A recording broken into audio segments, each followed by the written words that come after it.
kas saab eksida tegelikult selle, kui ma lähen turule nüüd, mul on lett probiootikume, siin on Ohirat, siin on mingid muud kõik brändid, eks nagu meil täna poodides on, võtan lihtsalt tunde järgi suvalise ja vaata hinda ka võib-olla, võtan suvalise ja kas ma saan eksida selle niimoodi või?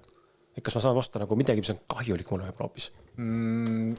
Ja mingis mõttes võib ka kahjulik olla, väga paljudel toodetel on lisaaineid sees, mis võib-olla ei ole nii kasulikud, pigem kahjulikud.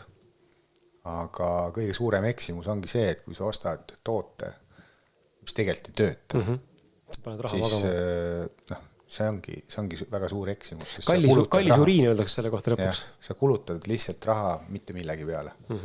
Ja nagu on ütlus, ma ei ole nii rikas, et osta nii odavat asja. See tähendabki seda, et sul peab ikka palju raha olema, et järjepidevalt osta midagi, mis mitte midagi ei tee. Aga on veel selline asi, et ütleme, kui inimestel on mingisugune võib-olla mingid haigusseisundid või võtab mingeid ravimeid, siis kindlasti peaks võib-olla tegema taustauuringu bakterite tüvede osas, et mis tüvesid toode sisaldab.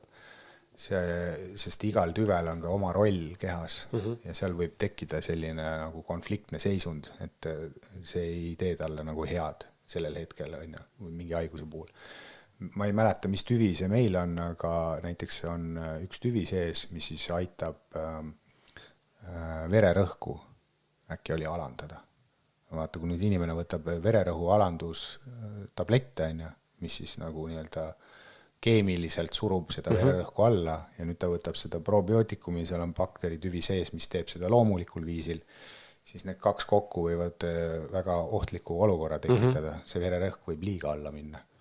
Ehk siis seal on nagu väga selles mõttes loomulik lahendus olemas, sa lihtsalt lõpetad selle vererõhu alandus tablettide võtmise, ongi kõik korras, probleem on ka kadunud, aga mõlemad koos ei tohi võtta, et siin tasub nagu ette vaadata.